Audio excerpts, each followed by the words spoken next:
வணக்கம் viewers, Kumari special சேனலுக்கு உங்களை அன்புடன் வரவேற்கிறோம். இன்னைக்கு நாம பார்க்க போற ரெசிபி என்னன்னா, சுவையான கேசரி எப்படி செய்யறது அப்படிங்கிறத புஷ்பா அம்மா சொல்லுவாங்க. வாங்க வீடியோக்குள்ள போகலாம். வணக்கம். கேசரி செய்ய தேவையான பொருட்கள்: ஒரு கப்பு ரவை, கொஞ்சம் முந்திரி பருப்பு, கொஞ்சம் முந்திரி பழம், அப்புறம் நெய், இப்போ கேசரி பவுடரு, தேவையான அளவு தண்ணி. முக்கியமாக ஒன்று சொல்லதை மறந்துட்டேன், கேசரிக்கு ரெடி பண்ணி சீனியை சொல்ல மறந்துட்டேன். சீனி கண்டிப்பாக போடணும். ஸ்டவ்வை பற்ற வச்சு சட்டியை வைக்கேன்.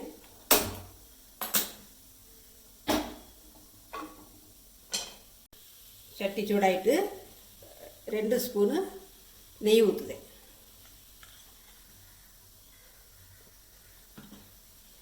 கொஞ்சம் நெய் சூடானதும்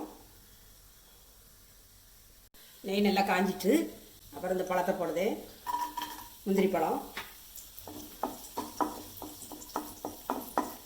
அதை கொஞ்சம் வறுத்த பிறகு முந்திரி பருப்பு போடணும். அப்புறம் 2 சேர்ந்து மிஸ் ஆகி வரும். பருப்பு போடுதேன்.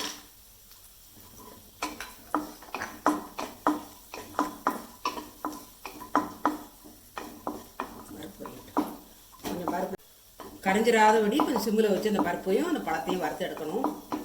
இதை வேறு இதில் மாற்றி வச்சுட்டு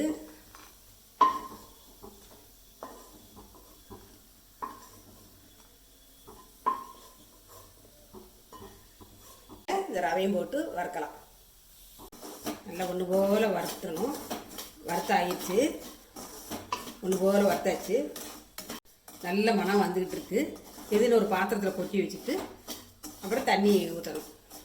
சீனி பாகுக்கு தண்ணி 2 கப்பு தண்ணி வைக்கணும். ஃபஸ்ட்டு 2 கப் தண்ணி ஊற்றணும். தண்ணி கொஞ்சம் தாராளமாக இருந்தால் தான் இந்த இது நல்லா ஒன்று போல் வெந்து நல்லாயிருக்கும். ரவை 1.5 கப்பு ரவை, சீனி அதே போல் 1.5 கப்பு சீனி.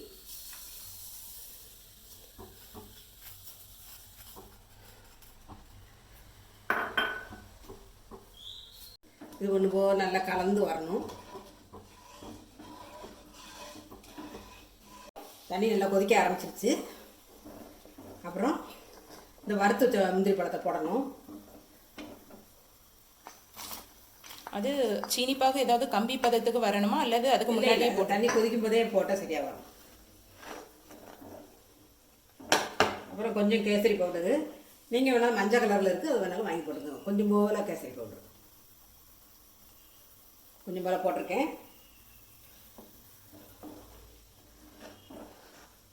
அப்புறம் ரவையை கொட்டி ஒன்று போல் கிளறணும். இதை நம்ம வறுத்து வச்சுருந்தோம்ல, வறுத்து தந்த ரவை.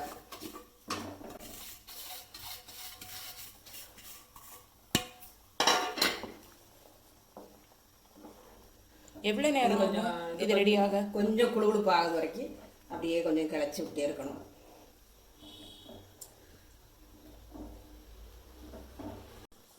இப்போ தான் ஒன்று போல் கிளறிக்கிட்டு இருக்கேன். அது எல்லாம் குடிச்சு ஒன்று போல் கட்டிக்கு வருது. ஆனால் மறுபடியும் கொஞ்சம் நெய் ஊற்றணும். நெய் ஊற்றினா கொஞ்சம் அடி பிடிக்காமல் சுவையாக இருக்கும். கொஞ்சம் ஏலக்காய் பொடி லேசாக அதில் தூக்கிட்டா கொஞ்சம் மணமாக இருக்கும். திக்காய் வருது. இப்போ கொஞ்சம் நெய் ஊற்றணும்.